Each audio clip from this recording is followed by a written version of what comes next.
Oke, bismillahirrahmanirrahim. Assalamualaikum warahmatullahi wabarakatuh. Sahabat Familia, alhamdulillahirrahmanirrahim. Mudah-mudahan semua sahabat Familia berada dalam kesehatan dan keberkahan yang Allah senantiasa anugerahi kepada kita sekalian. Pada kesempatan malam hari ini, alhamdulillah saya ditemani keponakan Aldebaran namanya, ya. Kita akan coba bincang-bincang berkenaan dengan proses bagaimana Mas Alde, ya saya menyebutnya Mas Alde, menjalani kehidupan pendidikannya gitu. Nah, barangkali dari kita berkisah nanti berdua ini ya sedikit banyak mencoba untuk melihat adakah alternatif-alternatif atau opsi-opsi atau mungkin inspirasi barangkali yang bisa kita ambil, mengingat kita sekarang ini sudah masuk di semester kedua di kalender akademik setiap tahun ajaran, dan pada saat itu anak-anak kita barangkali atau adik-adik kita itu sedang mencoba mempersiapkan proses pendidikan lanjutan. Akan kemanakah proses pendidikan lanjutan itu akan dilakukan pilihan, akan dijalani, akan dilakukan gitu dalam kehidupan berpendidikan anak-anak kita atau adik-adik kita. Ini Mas Alde adalah sekarang ini mahasiswa semester 6 di Fakultas Teknik jurusan Teknik Sipil Universitas Brawijaya Malang. Namun sebelum itu saya coba akan kilas balik pada periode-periode sebelumnya, belum periode mahasiswanya ya Mas Alde ya. Periode sebelumnya kalau dari TK, SD, SMP, SMA itu hal yang mungkin secara reguler harus dijalani, tetapi pada periode yang sangat kritis sebelum kehidupan mahasiswa saat ini itu adalah masa-masa di SMA. Nah, saya gitu ya akan coba gali pengalaman Mas Alde, flashbacknya bagaimana kehidupan pendidikannya Mas Alde, kegiatan sekolahnya Mas Alde pada masa SMA. Ya, nanti kita akan coba sampai dengan situasi sekarang dan bahkan ke masa yang akan datang, termasuk cita-citanya Mas Alde. Ya. Gimana Mas Alde? Balik lagi ke pertanyaan, kira-kira di periode SMA itu kehidupan belajarnya Mas Alde gimana Mas Alde? Ya. Oke. Sebelumnya selamat pagi, siang, sore, malam untuk sobat Familia dimanapun sobat berada. Pagi, siang, sore, malam. Kalau misalkan ngomongin masa-masa critical time ya, saat SMA kan memang itu masa-masa dimana kita itu secara mental tuh remaja yang udah mulai beranjak ke fase dewasa, dan pasti diselingi tuh di antara belajar pasti banyak main juga sama teman-teman. Oh ya, seimbang lah ya. Betul. Nah, tapi terkadang itu menjadi tantangan sendiri sobat Familia, karena di saat kita harus mempersiapkan untuk SBMPTN, waktu itu saya tahun 2019 ya, SBMPTN, kita juga sering nih dapat ajakan nih, ayo main kesini, ayo main kemana. Dan menurut saya ketika adalah suatu hal yang penting ya untuk menyeimbangkan antara main dan belajar itu sendiri ya. Karena memang banyak contoh ya, mungkin dari generasi yang saat itu seangkatan dengan saya, itu mereka terjerumus karena terlalu banyak main. Karena kan SMA tuh rawan sekali terpancing memang. Dan memang paling penting adalah ketika kelas 12 itu karena banyak ujian USBN, ada juga ujian akhir, dan yang paling penting ini adalah yang paling kritikal adalah SBMPTN. Oh gitu ya. Betul. Iya, terima kasih. Ini ya kebetulan karena kegiatan belajar mengajar KBM di kampus itu masih online, ya sehingga kita bisa silaturahim nih dalam kesempatan sekarang ini. Jadi bukan sebenarnya dalam posisi libur ya, tetapi karena sedang online, kegiatan KBM ini bisa dilakukan secara online, dan seluruh mahasiswa bisa stay di rumahnya masing-masing gitu. Ya alhamdulillah bisa silaturahim dan kita bisa ngobrol. Ya satu hal yang tadi yang penting tuh critical time atau critical period di SMA di mana kita harus mempersiapkan pada jenjang pendidikan tinggi berikutnya yang akan kita pilih. Memang ya banyak ujian, banyak godaan karena di periode SMA tuh kan puncaknya masa remaja itu banyak yang bilang masa yang paling indah. Even hanya 3 tahun tetapi kenangan, pengalaman mungkin paling banyak daripada kalau kita bandingkan di SMP atau SD atau bahkan TK gitu ya. SMA sudah banyak warna gitu. Ya ini apa namanya refleksi diri juga ya. Mungkin saya juga punya banyak pengalaman pada masa SMA sahabat Amelia ya. Ya oke, itu pertanyaan pertama ya, sangat menarik bagaimana Mas Aldo mencoba untuk mempersiapkan dirinya menjelang proses pendidikan lanjutan, proses pendidikan tingginya. Nah setelah proses pendidikan tinggi persiapan itu dilakukan dan kemudian pada satu kesempatan Mas Aldo mendapatkan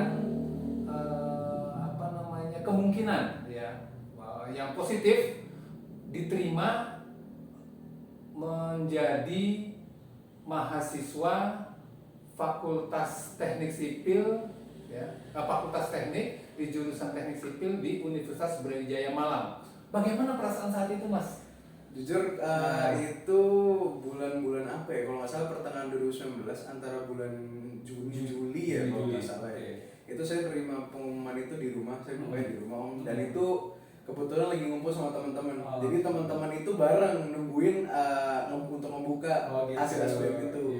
Dan memang sayangnya ada beberapa teman saya yang gagal, cuman ngulang lagi di tahun berikutnya dan alhamdulillah mereka berhasil. Dan saat itu jujur perasaan saya kaget, senang dan wah campur aduk semuanya karena memang segala hal yang udah kita persiapkan, kita perjuangkan, segala doa dari banyak pihak, orang tua, teman-teman segala macem itu terkabul akhirnya di situ. Alhamdulillahnya itu. Dan itu perasaan yang mungkin sulit digambarkan hanya dengan beberapa kata ya mungkin. Iya, Masya Allah ya, luar biasa. Ya pada akhirnya Mas Aldo dapat kesempatan, dapat peluang ya, untuk menjadi mahasiswa jurusan Teknik Sipil pada Fakultas Teknik di Universitas Brawijaya Malang. Alhamdulillah ya. Nah, setelah masuk gitu, setelah daftar, setelah registrasi dan lain sebagainya, proses administrasi diurus, kebetulan karena jurusan yang dapat ini kan adalah cita-cita dan keinginan Mas Aldo ya. Jadi kegembiraannya, euforianya mungkin luar biasa pada saat itu. Rasa syukurnya juga luar biasa pada saat itu. Nah, ketika misalkan sudah terdaftar ya, menjadi mahasiswa, lantas step-step apa itu yang dilakukan Mas Aldo yang barangkali mungkin informasi ini juga akan menjadi benchmark gitu buat anak-anak kita, buat adik-adik kita yang mungkin pada semester ini juga akan melakukan persiapan menjadi mahasiswa baru. Oke. Mungkin beberapa hal yang harus dicermati ya sobat-sobat Familia ya. Itu setelah kita selesai segala proses administrasi dan sudah dipastikan terdaftar sebagai mahasiswa baru ya. Karena waktu itu saya tahun 2019 dan belum ada corona, itu kuliah masih offline, masih di luar jaringan semua. Otomatis yang pertama kita pikirkan adalah tempat tinggal. Tempat tinggal selama kita di sana tuh nanti gimana. Dan menurut saya di sini sangat penting ya peran orang tua pertama ya karena kan mereka pertama kali ngelepas anaknya untuk jauh dari range. Perasaannya juga macam-macam ya. Betul. Dan saya rasa sangat penting ya peran orang tua di situ dalam memastikan bahwa tempat tinggal anak ini nyaman dan aman untuk si anak ini melakukan belajar di pendidikan tinggi. Nah itu lingkungan ya. Betul. Dan yang kedua selain itu adalah mungkin persiapan mental. Nah, kenapa mental? Kenapa saya bilang ini penting? Karena sungguh hal yang berbeda ya. Meskipun kadang mungkin SMA kita sudah mulai merasa mandiri, tapi kita masih tinggal satu atap dengan orang tua.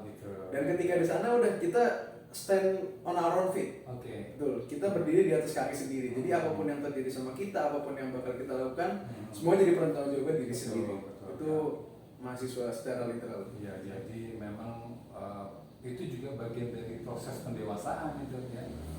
Mencoba mandiri, segala macam keputusan tindakan yang kita lakukan harus menjadi tanggung jawab kita. Ya, jadi hal yang luar biasa ya step-step. Proses belajarnya sampai dengan semester 6 ini bagaimana, Mas Alde? Iya, sebenarnya kalau untuk proses belajar sendiri, karena memang dari SMA kan saya jurusannya IPA, Saintek kan ya. Terus menempuh SBMPTN juga Saintek sampai akhirnya keterima di Teknik Sipil UB.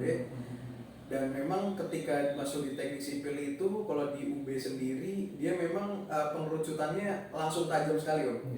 Maksudnya dari yang awalnya itu Saintek secara umum, ini langsung begitu langsung secara signifikan dikerucutkan ke ilmu-ilmu ke teknik sipilan, meskipun itu di semester pertama. Di semester pertama memang saya masih dapat matematika dasar, masih dapat fisika, cuman ada matkul-matkul yang langsung berhubungan dengan teknik sipil seperti statika, lalu ada kimia teknik, ada menggambar teknik juga. Dan itu menjadi sebuah, saya rasa menjadi sebuah challenge ya Om, karena transisinya tuh sangat cepat dan sangat masif gitu. Ya, itu proses yang barangkali memang harus kita cermati ya. Jadi tidak boleh lalai, tidak boleh gemampang gitu dalam proses itu, supaya kita tidak tergelincir, tetap on the track dalam proses ini. Nah, satu hal lagi nih Mas Alde yang barangkali menjadi hal yang pamungkas,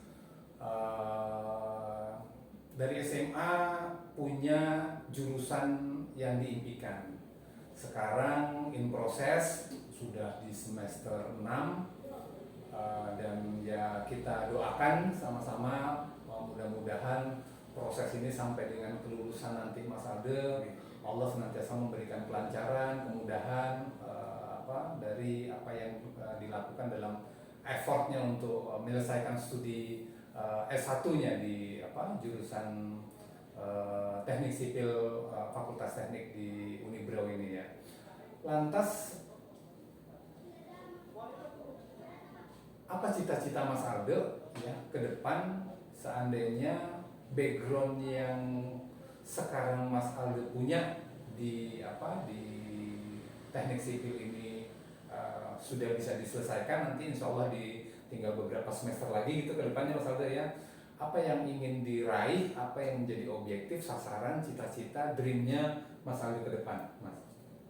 Saya kira kalau misalkan apa yang menjadi mimpi saya sejak sebelum saya masuk kuliah menjadi seorang mahasiswa, kenapa saya memilih latar jurusan teknik sipil ini? Karena pada dasarnya saya ingin sekali membantu masyarakat. Oh gitu. Karena saya melihat memang ketidakrataan infrastruktur di Indonesia ini sangat kesenjangannya sangat tinggi Om. Saya kira sangat jomplang memang.